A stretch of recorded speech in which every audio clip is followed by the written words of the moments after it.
and at the end, we're going to open it up to questions. Okay?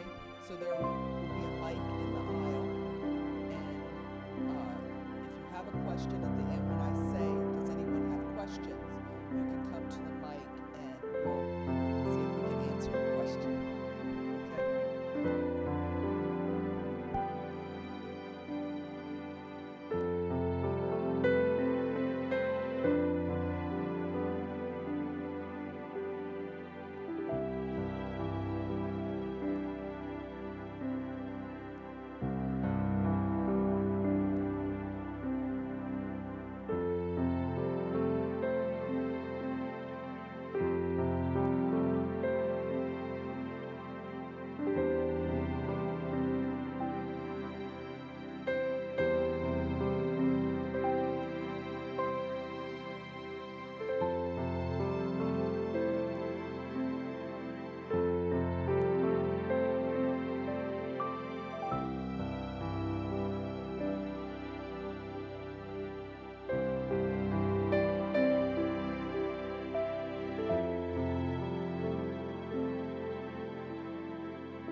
Well, good afternoon, everybody.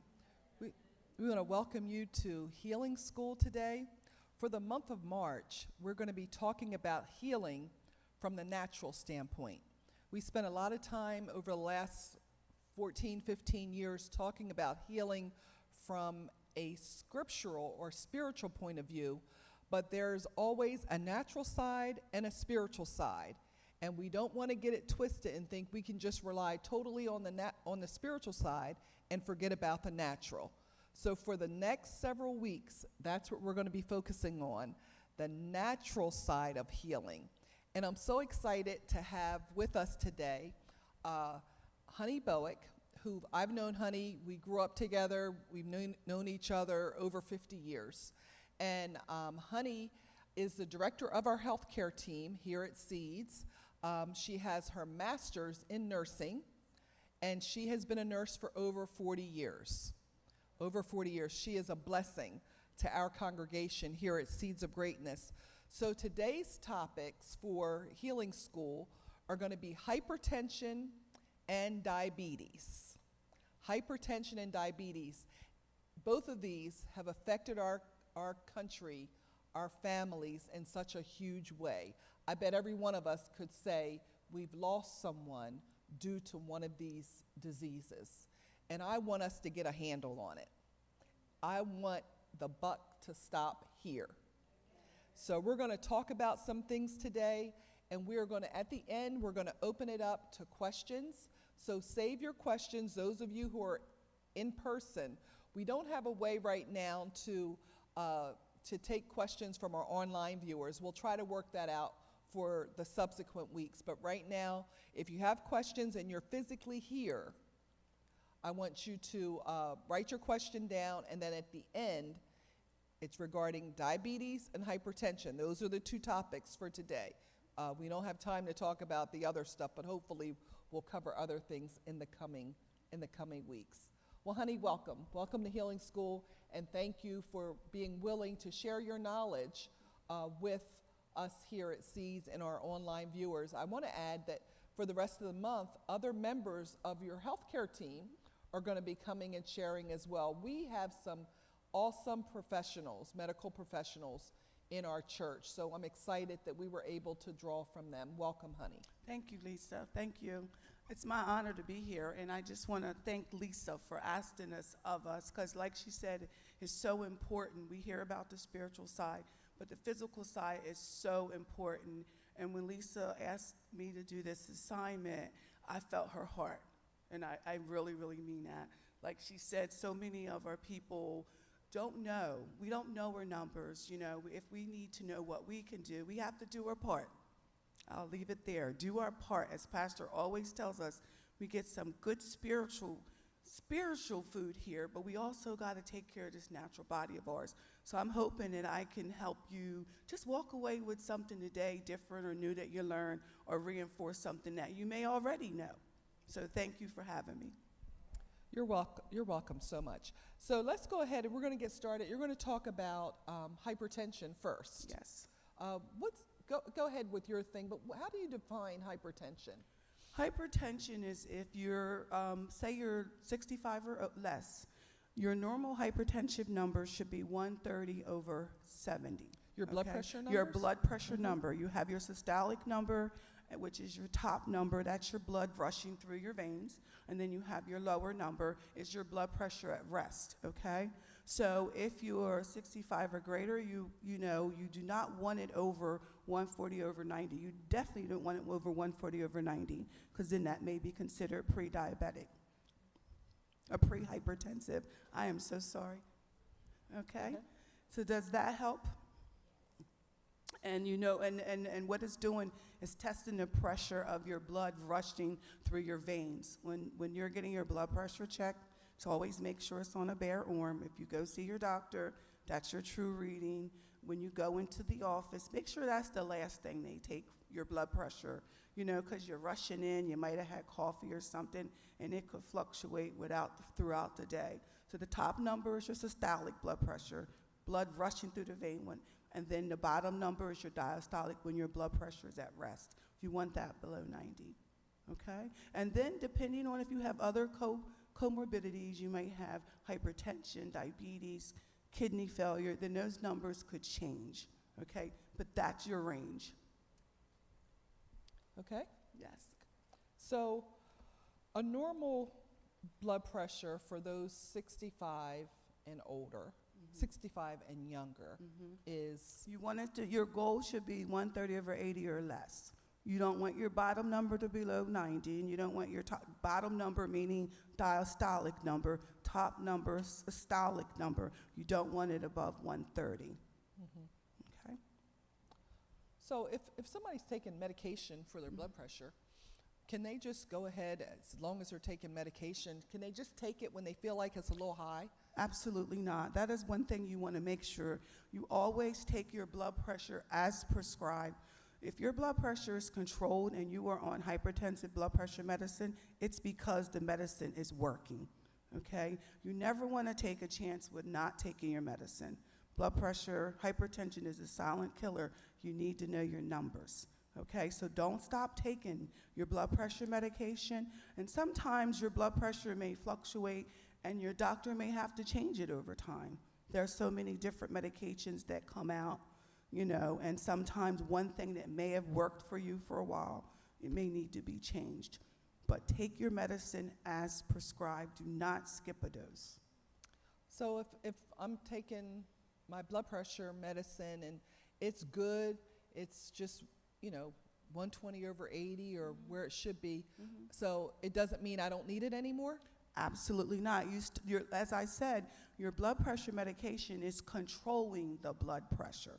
Now, if you're on a medication and it drops too low, say it drops below 100, your top number drops below 100, the doctor may hold it for a couple weeks and do some lab work, okay, and may not increase you. Because sometimes you may go see your doctor and you're on blood pressure medication and it's up that time. So he may just say, okay, we're going to watch it for a couple weeks. We're going to watch what you eat. He's going to look at your sodium intake and things like that. Lifestyle modification is everything. And he may not change it at that time because blood pressure medication could take a couple weeks to kick in. But if it's low when you go see him, he may hold it and keep it where it is, okay, and do some lab works. Because specific medication, blood pressure medication, you do have to check your blood work to maintain your kidneys. They're looking at your kidney function.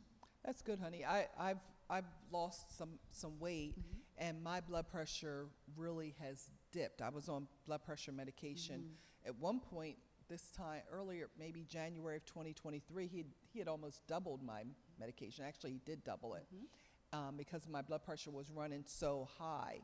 But then over the last year, I've dropped some weight, and my blood pressure has went at one point it was like 95/60. He told me to stop the medication, right? So I did that, and then I developed like the sinus thing, right? And it was like for a couple weeks my blood pressure was that low.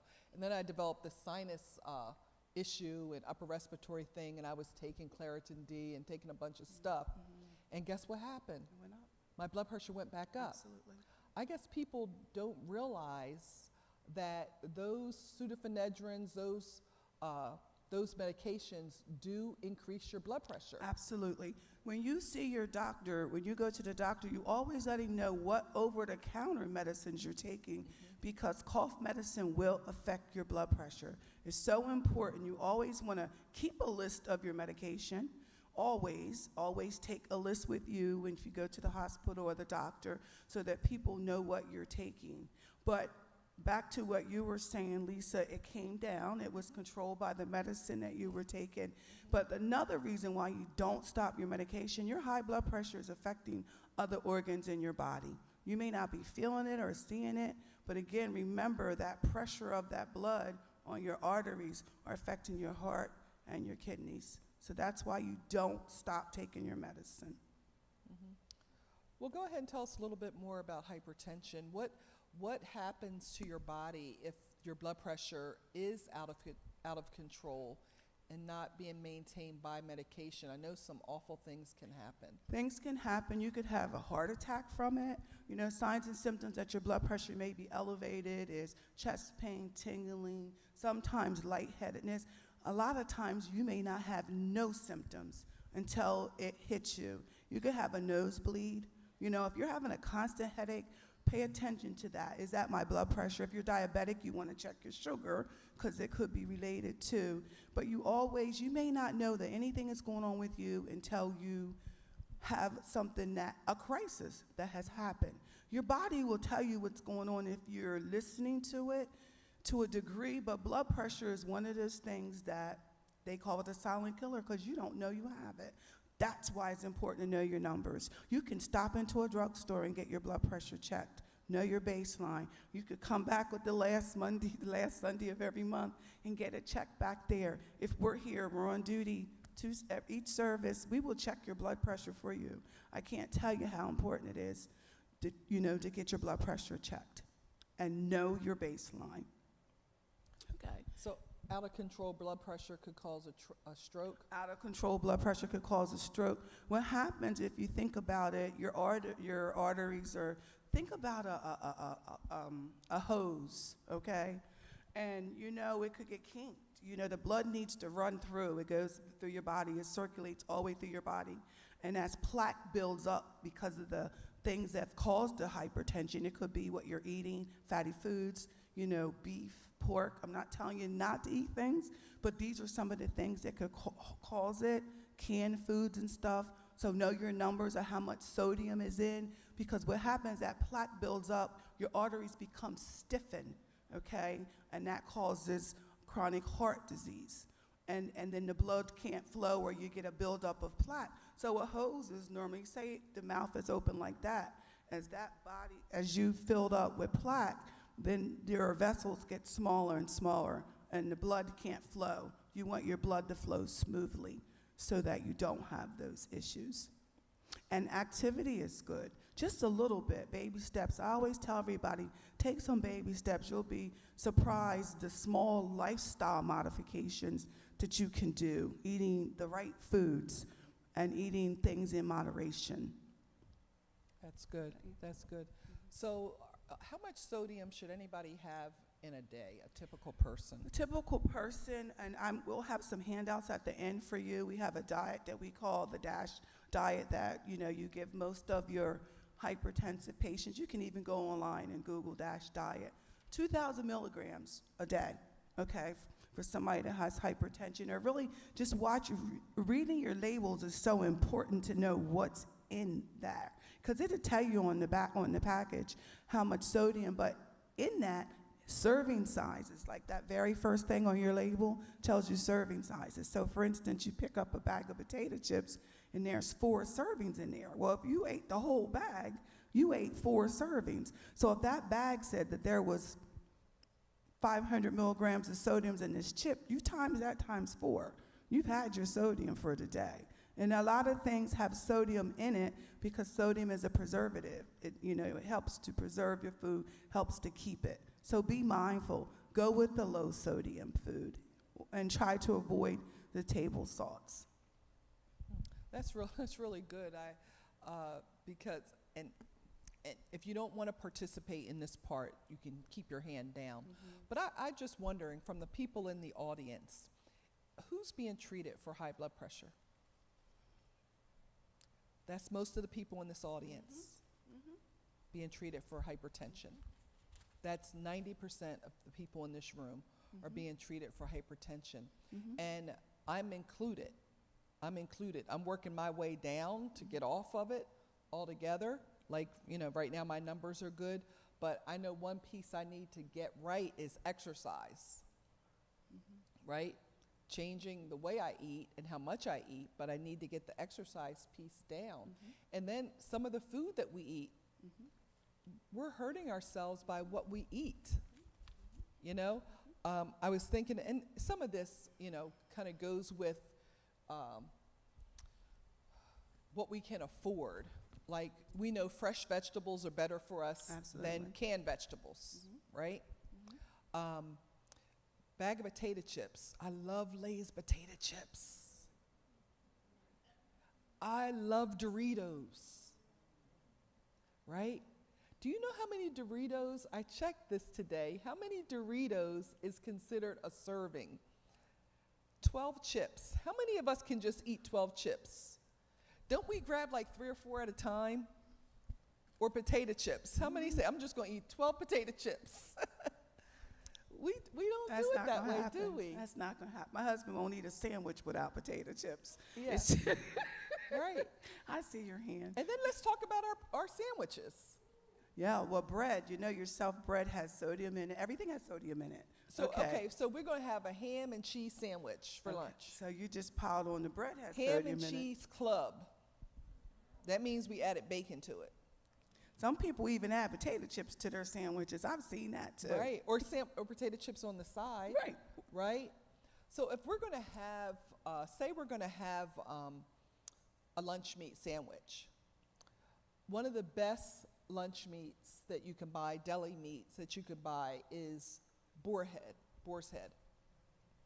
Boar's head has, like if you buy the boar's head, no salt added turkey breast, you've done yourself a huge favor by not eating just regular Dietz and Watson ham. And overall, if So you if- avoid it. Yeah, overall you could avoid it. But if you're going to have it every now and then, try to make a healthier choice.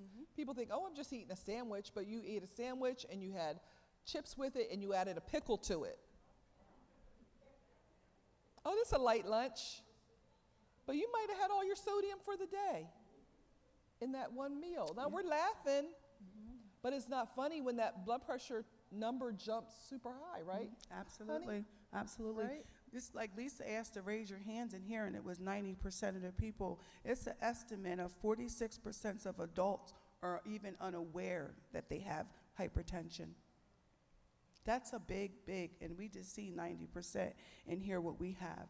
It says an estimate of 1.28 billion adults ages 30 to 79 years of old have hypertension, and 2.3 of them are living in low middle income or countries that are, have issues with low income.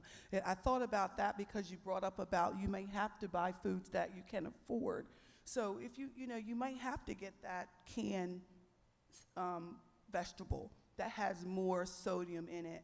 So if you do, dilute it with water. Pour off the sodium water that it's sat in and rinse it off. Even like if I like to cook canned string beans, and I'll wash the string beans off and then add my stuff to it. The best vegetables is fresh, and then the next is frozen, and then canned, okay? So that's important too. It really is.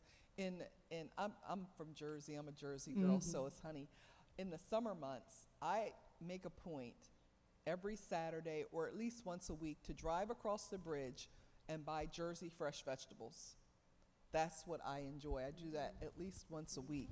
How many of y'all use seasoning packets for, say, meatloaf or chili or taco dip? Anybody use that? Yeah. Do you know that those are loaded with sodium? Loaded with sodium. So, I was trying to do better, and I would buy the lower sodium ones. Still got the sodium in it. It's just 33% less than it had with the regular packet. Well, the other day I had a taste for meatloaf. I was just telling Honey this, and I made meatloaf from scratch without a sodium packet, because that's really what it is, without a seasoning packet. And I made it from scratch and just used my own spices that I had in the cabinet, and my husband said that was the best meatloaf I made ever. He loved it. Yep. We're so accustomed to dumping sodium. Or, we got to get the salt. Let me see the salt before we even taste our food, And if you don't eat a lot of salt, you'll notice it immediately. So that's great, Lisa, that you did that because you tried it. He said he loved it, and you didn't dump that salt. I see people do it all the time. They just dump the salt before they taste the food. Yeah. And you know what else is really high in sodium is canned soups. We figure we're eating light because we have some soup in a sandwich. I just want to give you something to think about. So imagine what you're doing. So I'm at the point now where I make my own homemade soup. Awesome. I do it myself. I make homemade soup. I rarely buy canned soup. So, and it's super easy. What I do, Honey, is I put some chicken in a crock pot and let it just go all night. I might add some carrots and celery to it, let it go all night, add my own spices turmeric and, some onion, just whatever it is our family enjoys. And in the morning, I just cook some pasta and add it to it, and I've got homemade soup. Yep. I didn't even slave over it. I just let it go in the crock pot all night long. Right. Same way with like a vegetable soup. You could get a bag of frozen vegetables. Fresh is better. Yes. And you can just put that in the crock pot, add, your tomatoes or whatever base you want to have, and you've got your own healthy soup. Yep. Just keep it simple. Remember, we said small steps is baby steps. Start where you are, but make some of those small steps, lifestyle modification, that are going to make a difference and help you, with your physical side of it. And that's so important. We live in this physical body. We're spirit beings, but we live in this physical body, and it's our responsibility to take care of it. And I'm just going to have to compliment Lisa. She said a couple of things. She looks amazing. She said she dropped that weight. But did you hear what she said? Her blood pressure dropped, and they had to change her medicine. And then she said, I just changed a few things of what I do. I need to get better at walking. So don't beat yourself up if you're not all the way there. I always tell everybody, baby steps. You could do exercise sitting in a chair like this. Just move them limbs. Start where you are. Just start where you are. Yeah. Lift them legs and move. It gets the body circulating. It gets the oxygen circulation, because you need the oxygen to circulate the blood in your body. And if you live in a sedentary lifestyle, your oxygen level is going to be lower. You're not moving. You have to keep it moving. Just little steps. Take a walk. You do 5 minutes, you do 10 minutes, and you build it up, and you get that oxygen and renewing that blood and renewing that circulation, and you'll see a change. And don't give up. Yeah, right. That's good, honey. Don't give up. Start where you are. I do better in the summer months, spring and summer and fall, than I do better in the winter as far as walking and getting outside and doing stuff. Even if you're in your backyard doing some gardening, you're moving around. When I'm on vacation, I get 10,000 to 14,000 steps a day, because I like to be outside in the warmth and the sun hitting on my face. Sunshine is important. How many of you like to be outside? A lot of us are vitamin D deficient, right, honey? Yes, we are. And we need to be outside. We need to get a certain amount of sunlight for ourselves every day. If you don't, then take a supplement, Yes. right? And to get your lab work, go get your yearly lab work, because it's going to tell you what your vitamin D level is. And I guarantee every one of us in this room probably need vitamin D. I'm not a doctor, but you don't know what you need until you go and get your lab work done. Know what your cholesterol level is. Yeah. What is your bad cholesterol? Because it all affects your blood pressure. Yeah. Even we're going to talk about diabetes. Your cholesterol affects your diabetes. It's a cycle. Hypertension affects your kidneys. You can end up, those are the top 3 with hypertension. It affects your kidneys, your heart, and also if you have hypertension and it's messing with your kidneys, you could end up on dialysis. Okay, I'm just giving you the risk factors. I always tell my patients, know risk versus benefit. Don't make Google your best friend, okay? Know yourself for yourself. A lot of people want to Google and go to the doctor and tell the doctor this or the other. Evidence-based practices, we just practice medicine, okay? We don't have all the answers, but it's preventative care, okay? There are some things that are genetic, that we have no control over, or risk factors, but we do have control over modification of our lifestyle, preventative measures. You could have hypertension now, but what are you preventing it from getting better, to damaging the organs, to damaging to being on dialysis? Yeah, that's really good, honey. I like what you just said. They're practicing medicine. Practicing. Take control of your health. Absolutely. Don't just wait for the doctor to say something. When you go to the doctor, write down your questions. Absolutely. Ahead of time. If he or she is moving too fast, hold on, I got a few more questions. Absolutely. If they don't take the time to answer your questions, you have the wrong doctor. Absolutely. Don't just wait. Take control. Think about what we're putting into our body, because some of us are eating ourselves into a grave.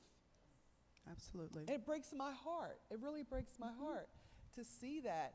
And Honey and I were talking earlier, thinking about people who they're going to use their faith.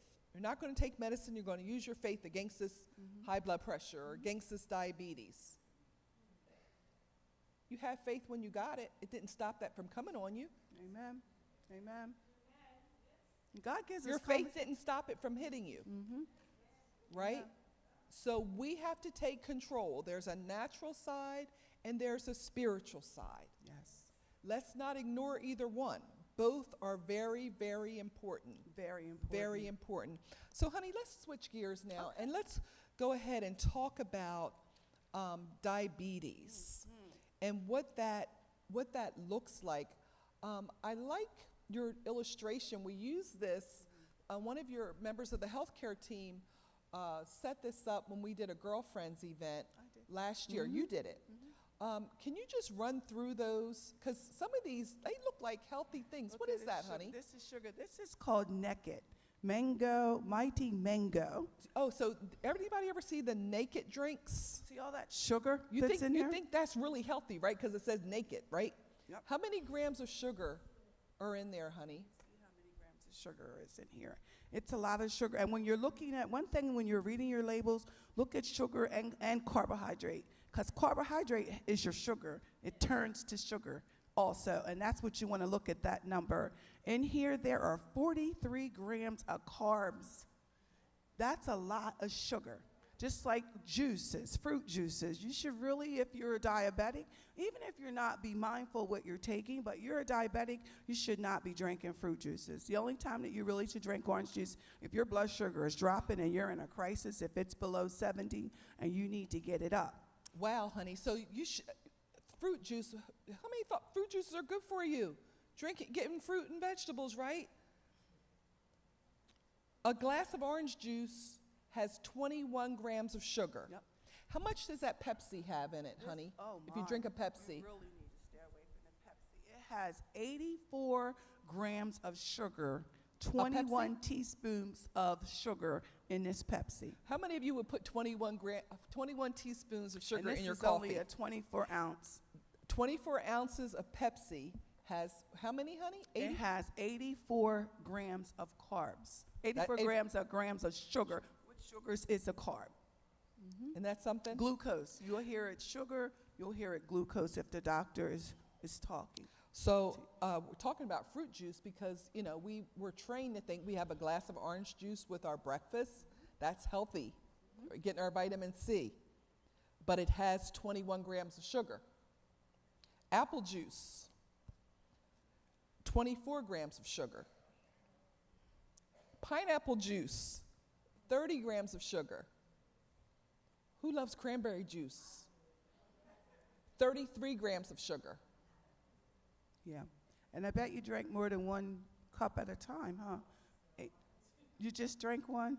Okay. So if you did, even if you just drink one and then you're having a nice breakfast and you have a piece of toast, a piece of white toast, and you have some potatoes with your breakfast and some fruit, imagine where your sugar is going to go after that breakfast. Because fruit, too, you have to be mindful. Again, if we leave you with one takeaway is read your labels. Because fruit has a lot of sugar in it. There are some that don't have a lot of sugar in it.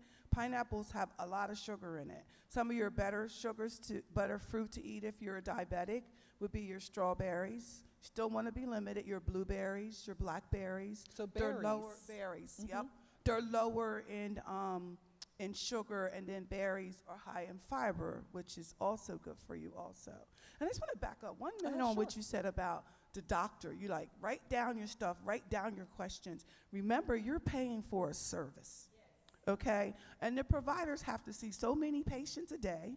They have so much time that they have to see it in, but you're paying for a service. So you want to make sure that you're getting a service that you're paying for. You want your questions answered. I'll go to the doctors and the MA takes my blood pressure and she didn't pull my sleeve up. Your sleeve needs to be pulled up, bare arm and arm elevated, feet flat on the floor to get an accurate blood pressure. Tell them it's okay to speak up for yourself. If you don't speak up for yourself, who will?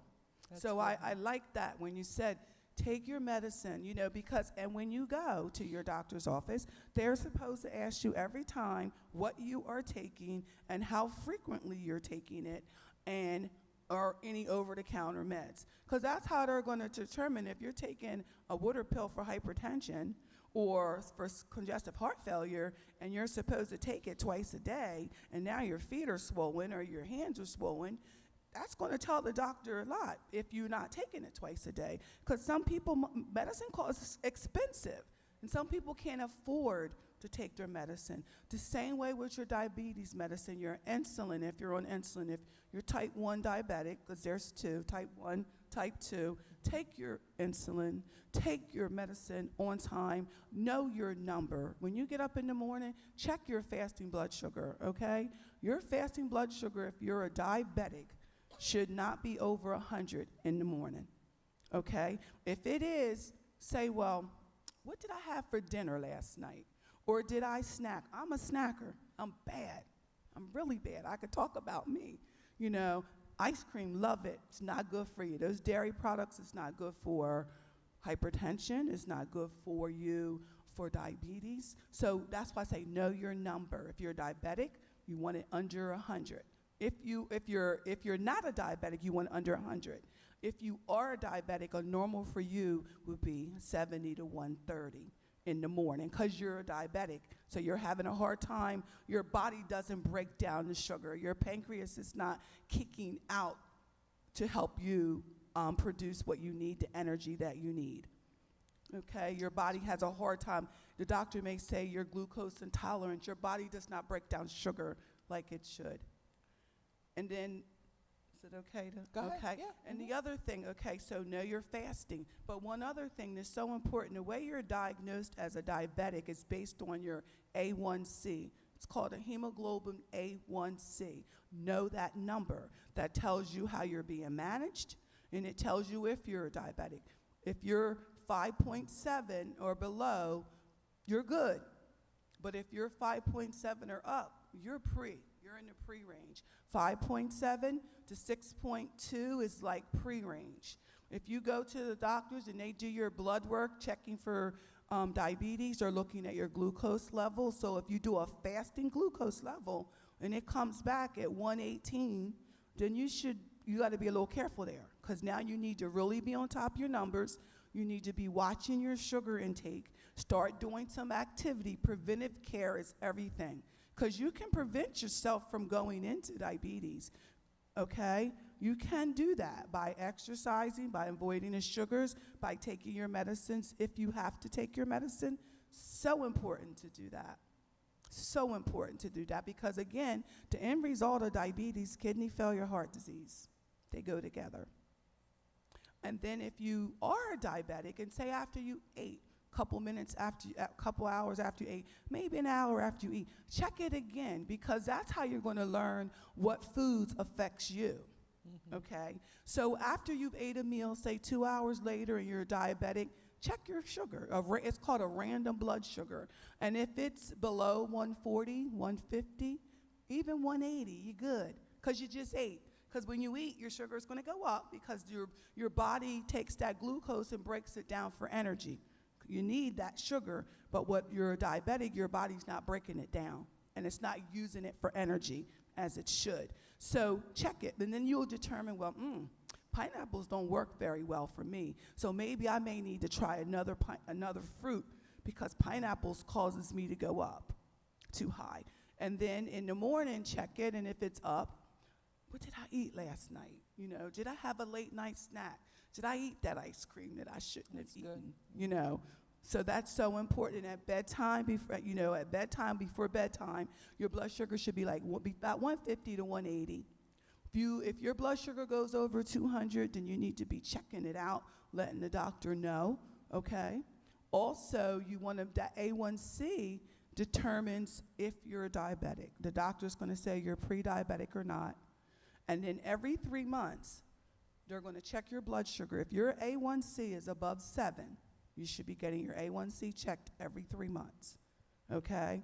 If it's below, you're good every 6 months, okay? Because 7.0 A1C, if you're a diabetic, says you're being controlled, but you're being controlled by your medicine. So say, somebody's A1C is 7, and they're on medication, does that mean they can just go ahead and eat whatever they want? Absolutely Because, not. you know, it's Absolutely not. 7.0 when they just went, it's like, oh, I'm good, I can just. No. Again, everything goes back to what you're taking in your body, okay? It's going to, you have to be very mindful. It's a lifestyle change when you're diabetic on what you should eat and what you should avoid. And you can have everything in moderation. I brought this plate in, okay? This is an example of a plate, okay? So you want to make sure in this plate that you have your vegetables is your most, your non-starchy See, I would have vegetables. thought that you put the meat there. No, that's your That's what I would have thought. Who would have thought that's where the meat goes? No, that's where the vegetables, the non-starchy vegetables, because again, The starch potatoes is, don't go there? huh? The potatoes don't go there? No. Well, potato is a starchy vegetable, so any white, like your pasta, I heard you talk about pasta. Read the label on pasta. Yeah. A third cup of pasta has 43 grams or more of carbs. Wow. And really, So know, that big section is for that vegetables. is for non-starchy green leafy vegetables. Not for the potatoes. No. Not for all the fried chicken. Yeah, That's you really for your should avoid vegetables. fried food, period, because that's not good for your hypertension or your diabetes. Okay, everything in moderation. But over here goes your, you have your protein. And this is what I tell some of my patients that are diabetics. If you're still hungry when you get done, eat a piece of protein. You eat another piece of chicken, baked chicken, or another piece of fish. Something that's non-starch, because the protein is what fills you up. Or maybe some more vegetables, right? Or depending on what vegetable it is. Like Brussels sprouts is good for you, kidney beans are good for you. Cabbage is another good one for you, depending on how you cook it. Okay, so again. So doing your cabbage with a couple ham hocks and stuff is not. No. You're getting some vegetables. No, but you know what? I'm going to give you a trick. One of the best ways for me to cook cabbage, get you some frozen the green peppers and onions and saute them. Yes. Throw a little bit of garlic in there and throw in that cabbage and a little bit of vegetable broth and whoo, you think you had ham hocks or something in there. I've been sauteing my cabbage and not boiling it, but sauteing it. Last time I did it, because some of y'all know I've been gardening during the summer, and I got some peppers from our garden, and I sliced them up and had cabbage with my red peppers and green peppers. I bought yellow because I didn't grow any, but then saute that on top of the stove. Sound good. A little olive oil and a little butter. And olive oil is good for you too. It helps with your cholesterol levels too. You have your LDH. I didn't talk about that a lot, but that's your bad cholesterol, and your HDL is your good cholesterol. That's the fat in your body and how well it absorbs it. Know your numbers. We can't know your numbers, okay, because it all goes back together on what you should know. And if I could just talk about the A1C again, to know your numbers, because that's the important thing. So if you see your doctor and your A1C is 9, you are staying high and your blood sugar is running 212. It's very high. It's staying there, okay? The A1C, it tells how much, what your blood sugar levels have been over a 3-month period, okay? And it just goes up and even more. Dangerous levels, because vision, retinal, if you're diabetic, you should be getting a retinal eye exam every year, because they're looking into your eyes, because diabetes affects your eyes, and they're looking in the back and looking at your vessels, because again, hypertension, diabetes, it messes with your vessels, okay? If your vessels are clogged up and your oxygen can't get through, because your oxygen carries your blood all out through your body, okay? Smoking, I mean, everybody that's Christian, that's saved, you may have smokers, that may be an area trigger for you, avoid smoking. That really messes with your oxygen level. That's really good, honey. Let me ask you this, because I've heard it's possible. Can type 2 diabetes be reversed? Can you get to the point where you no longer need medication for diabetes? You can get to the point where you no longer need medication for diabetes based on your A1C and how well it's controlled. But once you're diagnosed with diabetes, it stays in your record. You have a history of diabetes, okay? Because after a period of time, you know how everything, your muscles, in your system, everything gets relaxed, and you may end up getting diabetes eventually because your body is just not absorbing. If you live long enough, your body might not be absorbing or your vessels are not moving. But yes, if your blood sugar A1C is 5 point, I've seen people come off of insulin. I've seen people come off of So their it is oral. possible. It's possible to stop your medication. Yes, Lisa, to answer your question. With the doctor telling you to stop. Yes, don't stop it on your own. Do not, never, don't. Because remember, you want the organ damage. There's damage that's being done in your body that you don't even see or know. A lot of times we don't know anything until it's a crisis. Yeah. I've known people, some of you all probably do as well, who have lost limbs because of complications with diabetes, because something happens with your blood vessels and you can't heal Oxygen. properly, or your foot can be numb and you don't even know you stepped on something. Could be a piece of glass in your foot and you don't even know it because it's all the way in there. And is it neuropathy? You can get neuropathy. Get neuropathy and you don't feel it. Yes. So you don't even know something's going on until it starts to turn colors, or sounds gross, but it gets gangrenous, or an ingrown toenail gets gangrenous, and you're like, you're trying to treat it yourself, and by the time you get to a doctor, it's too late and you lose a toe. Because one thing when you have diabetes, when your sugar is high, that sugar is circulating in your blood, okay? And that's the issue. And in that plaque, it builds plaque, sugar sticky, and it collects on your vessels and So veins. it interferes with your circulation. Absolutely. And the other thing I want to tell you, because when you said your feet, if you're a diabetic and every time you go to the doctor, you should be taking your shoes off, waiting for them to come in to check your feet. They should be checking your feet for good. tingling and numbness and seeing, looking at your feet. Make sure they do that. It is so important. Because like Lisa just said, you could step on something and don't know you know it. And that ulcer, diabetics take longer to heal because of the sugar in their blood and because of the decrease of oxygen flow. Your tissue needs good oxygen perfusion to grow and to stay healthy. So if your sugar's under control, you wouldn't have as much sugar Right, 'cause the circulating in your bloodstream and causing plaque Right. and things to stick Right. to it. I think if of it's under control. Right, because I think of it as a key. You need the sugar as your key to get the blood, to get it into your, you need it to get into your cells, okay, because we're cells. And you need it, but if you got too much sugar, it's not getting in. The key's not starting, it's not getting in. Wow. Again, the hose, you tie a hole, you know when you're watering your grass, and you get a kink, and you can't water, the water's not coming out right. Same thing, that Wow, blood's that's not coming out interesting. right. That's interesting. So if there's a kink in the blood vessels in your leg, and something happens to your toe, you're not getting the proper circulation to go all the way through, so you're going to have a problem. Yes. If something happens to your toe, whether it's as simple as an ingrown toenail, Yes. you're going to have a problem, or you stepped on something because Yes. you're not. I know someone who got bit by a spider on her foot, and that spider bite actually caused her to basically lose her foot because it got infected. It was awful, and she ended up losing her foot.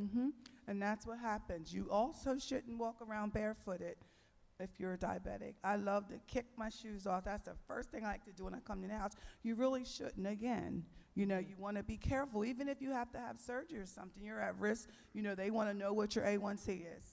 They want to know what was your A1C. So know your A1C, know your fasting blood sugar, know what foods that you eat that affects your blood sugar. Check it 2 hours after you eat, but what did I just eat? And then you'll know what to avoid. Educate yourself on how your body tolerates sugar. I know nowadays I'm hearing more and more about a Mediterranean diet, plant-based diet. Anybody hearing those terms nowadays, where they really want us to eat more fresh vegetables, they want us to eat more fish, less beef. My husband, during the fast, it's been over 10 years ago, you know, we do the Daniel fast every year, and over 10 years ago, he came off of beef. He gave it up for the fast, and he never went back to it. Now, if I have a steak, because I haven't given it up. But if I have a steak, he might eat a piece of that or whatever. But for him to sit down and eat a steak or something like that, he doesn't do it anymore. They're trying to get us to get more away from those kind of things, away from pork. I always say I love bacon. Bacon does not like Lisa Lewis. I'm not saying I'm never going to eat it again, but I don't eat nearly as much as I used to, or a lot of the pork products. So if we can just kind of tweak some of the things that we're eating, it'll really make huge strides, just making lifestyle changes. Lifestyle changes. Get up, move around. My mom she don't like me to tell her age, so I'm not going to tell it. But, not going to tell it. But my mom is up there in age, and I'll call her, and she was like, "Oh, how you doing? I didn't do much today." "Mom, what does I do much?" "Well, I did, get up, I did my dishes, I did this, did that." I said, "Mom, you're doing a lot for somebody your age. Get up and move around. I don't care how old you are, move around. Even if you just got to do your arms, do whatever you can do, but keep moving." That's right. Keep moving. Do what you can do, right? Baby steps, Because everything in moderation. It makes a difference in our health. And if you are mobile, I used to always look for the closest parking spot. Maybe take a few extra steps, right? Absolutely. All those things are baby steps. Yeah, you just got to towards start better somewhere. health and a healthier lifestyle. Absolutely. Let's take control of our health. Not just wait for the doctor to say do this or that. Take control and do what you need to do. Look at those containers over there. That's a Mountain Dew. Mountain honey? Dew, 75 grams of sugar. Okay. And even as a diabetic, again, back to know your numbers, reading your labels, standard for a diabetic, say, this is your plate size, okay? Just talking about, again, lifestyle changes. For a woman, per meal, you should not have any more than like 40 to 45 grams of carbs per meal. So if you, like we grew up on chicken, mashed potatoes, and corn, you didn't eat mashed potatoes unless you had corn with it. Mashed potatoes and corn, both of those are starches. So you need to remove either the mashed potato or the carb or the corn and then replace it, okay? If you know you're going to have the vegetable, again, we doing our part. If you know you want the dessert when you're out, eat a salad and the protein and leave the baked potato or the French fries alone, and you'll allow yourself for that dessert because that's your carb. Yeah. For a man, you can have about 50 to 65 grams of carb per meal. Okay, so breakfast, lunch, dinner, that's the amount of carbs. Again, you want to make sure. And I did bring some little handouts at the end if you want to take and really look good. at it. I know we're giving you a lot of information, but we just wanted to present this with you so that you knew the physical side. Very good. Even those who are watching online, like my grandkids, they love fresh fruits and vegetables. Like they will eat a salad, eat every drop, and ask for more. I said, I brought some cucumbers. Oh, can you slice me up a cucumber? They would go for that rather than candy. I had them overnight, and for breakfast this morning, and they'll eat breakfast at school also. But I always like to feed them when I have them. I feed them before they go to school. That way, I know they ate. Absolutely, understand. Right. So this morning, I That's knew a they were mama. going to eat at school, both of them. But I scrambled some eggs and had some berries. They had right. strawberries and blueberries with They their had breakfast. protein and they had their fruit. Yeah. So whatever else they had today, they had a protein. They had fruit. Yep. That's what they like. If I say I make lemonade for them, I put some strawberries in it. They drink the lemonade and then they want to eat all the strawberries or blueberries or whatever. We could do that as an adult. If we as adults are not doing, especially those who are watching online, if we're not doing that ourselves, it's not likely we're going to do it for our kids. And it's important to start them out that way. A lot of us, yes. I mean, I'm a snacker. I grew up like that. We always had a snack. After every meal, we had a snack. When you come home from school, it was a snack. So start introducing them. How do they know they like the strawberries and the good foods if we don't introduce them to them? We want to give them cake and candies and cookies in the house. Have the cucumbers and the strawberries. Yeah, now they do like that other stuff. I made a cucumber and tomato salad and had onions in it. And my middle granddaughter was like, "Oh, is that tomatoes over there? Let me have some of that." And she said, "I think I want to try an onion." It was red onions. I had chopped up some red onions in it. And I said, okay, because And then she said, oh, I like that, BB. And she ate more red onions. She's 4. She's 4. So the tomatoes, cucumbers, and red onions, Yes. she enjoyed all that. And she's getting her vegetables because if you look at in the DASH diet, and I brought a copy you can look at, you should have at least 3 or 4 fruits or vegetables a day. Yeah. You know? So with our dinner at home, when I cook, I usually do 2 vegetables with our dinner. Nice. Not just one vegetable, I do 2. So I think we want to take a few minutes and answer any questions those who are in the audience might have. If you don't have any questions, then we'll go ahead and wrap it up. Does anybody have a question? If you have a question, come up to the mic. Brother Jerry, I'm going to ask that you make sure that mic is on for me. Typically, it's being pushed up. Come quickly if you have a question. Come quickly, and we'll see if we can answer your question. It's on. Thank you. And it's a question about diabetes or hypertension. That's all we can take today. We're going to talk about other things in the coming weeks. Yes. Well, my question would be about drinks, fruit to drink. Okay, those drinks, the things that we Yes. covered today. Go ahead and ask your question. Okay, hi, I'm James. My question is this. I like juices. One of my favorite places is tropical smoothie. And I see other juices around the city here also. My question is this. They put sugar, I do believe, in those juices. Would you recommend to use those? And I can have it for lunch, dinner, or breakfast, either one. I'm a snacker also. I eat all day long, constantly. And I could have a juice morning, lunch, or noon, and that would be sufficient for me. Now, if I'm going to have those juices, would it be fair to say that just have no sugar in those? Because I have different fruits in there: banana, strawberry, blueberry, pomegranate, things of that nature. Now, I would say avoid the juices because it has a lot of sugar. Sugar's not good for you. So to he's even saying smoothies. No, smoothie. Well, just smoothie. smoothies, okay, that's what I'm going to. Okay. So smoothies, that turns into sugar too, okay? So if you're making a smoothie, 1 banana has 30 grams of carbs. 1 banana. Diabetic really should stay away from that unless it's a half of one. Make your own smoothies. Like I make my own. I buy the frozen strawberries, and I buy the frozen blueberries, and I put them in my blender. And sometimes I use a plant-based protein to get the protein. I'm a bad eater in the morning, so I need to get that protein. There's a plant-based protein that has 22 grams of protein. I mix those up. It is so good you think you're drinking a milkshake. Make your own smoothie, because when you're out here buying these smoothies and buying them, they're sugar-based. Okay, and make sure you know if you're using 3 different fruits, you need to know how many carbs are in each one of those fruits. So I try to do the strawberries, blueberries, raspberries, blackberries, and if you use a banana, use a half a banana. Honey, I just had this conversation with somebody yesterday regarding smoothies from Tropical Smoothie, and they love them. But you can ask them not to add sugar, because they do add sugar to it. You can specifically ask them not to have it.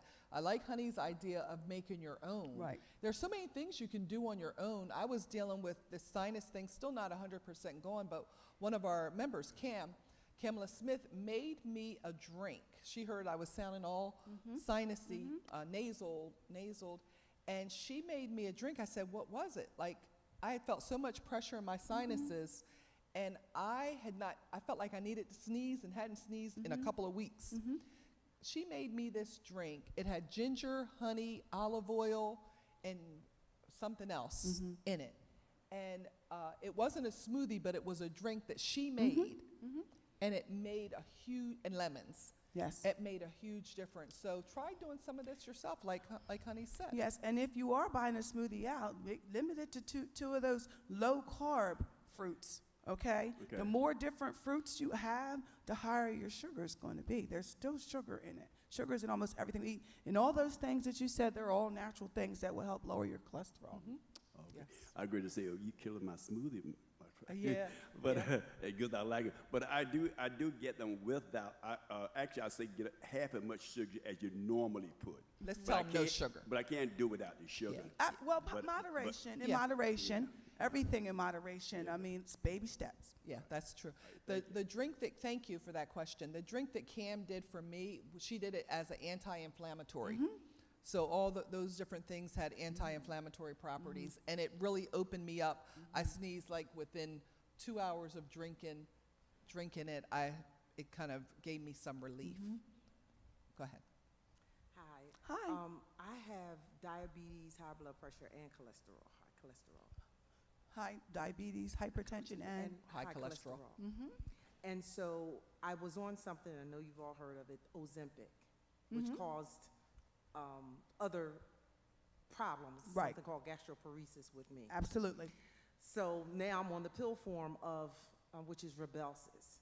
My question is, what are your thoughts about those medications over time? Because we see now that a lot of people are using those medications as weight loss measures, which causes those of us who have diabetes, it's hard for us to get, or we're back I order. want to interject something. Let me interject something Sure. first, because we cannot give medical advice. True. She cannot give medical advice. So ask your doctor. Yes, But, yes. so I don't even want her to give her opinion on it. Okay, okay. Okay? Because you need to ask your doctor what is his opinion. Okay? We have to have a disclaimer here that we can't tell you not to take something, or this is bad for you, or this is my opinion about it. We're given these information as facts. So Right. I'm not going to allow her to give her Right. thoughts on those Right. medications. All right. And thank then, just out of respect for Lisa too, and she's saying that we as nurses, we practice within our scope, and that would be out of my scope and unethical of me to Right. give you advice that's not within my scope. I could probably answer you on Ozempic, but I'm not going to do that because it's not in my scope.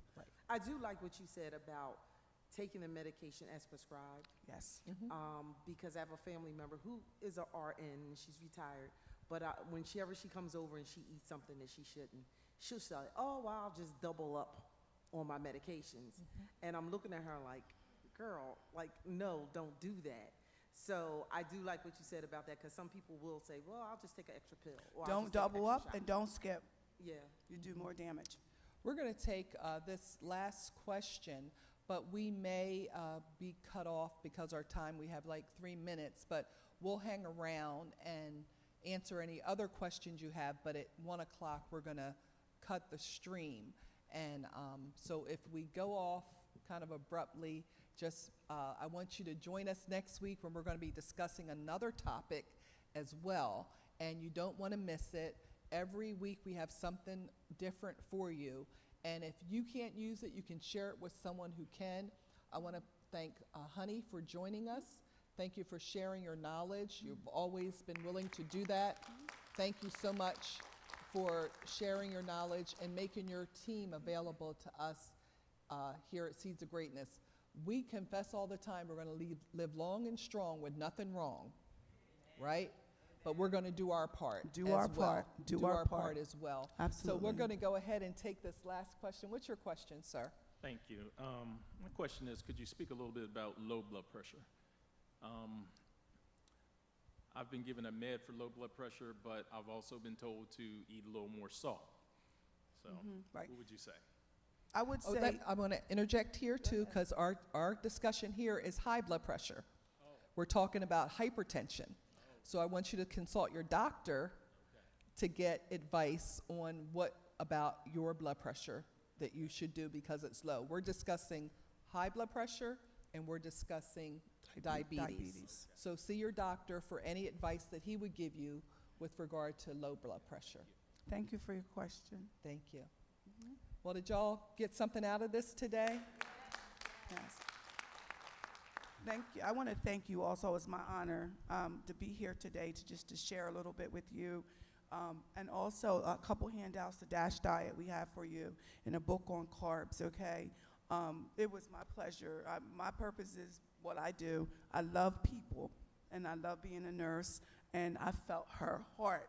That's why I really wanted to do it and wanted to be able to share a little bit of knowledge with you. I know it's hard, but like she said, we have to do our part. We live in this physical body. We get some good word, I'm telling you.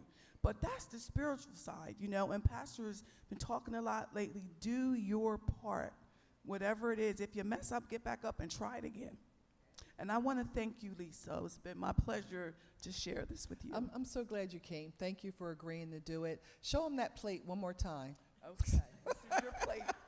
The big part is your non-starchy vegetables. The other two pieces are your protein. I'm telling you, it works. I had to, I had a patient one time. He dropped 67 pounds, came off of his insulin. He was just all, it's your approach, and just trying to take the little baby steps. And that's all I would say to him, baby steps. Key takeaway, know your numbers. Know your blood pressure number, know your A1C, know your fasting, and know how food affects your body, okay? Thank you. Thank you. Thank you all for viewing. Does anybody have any questions that we did not have a chance to cover? Join us next week. We're looking forward to our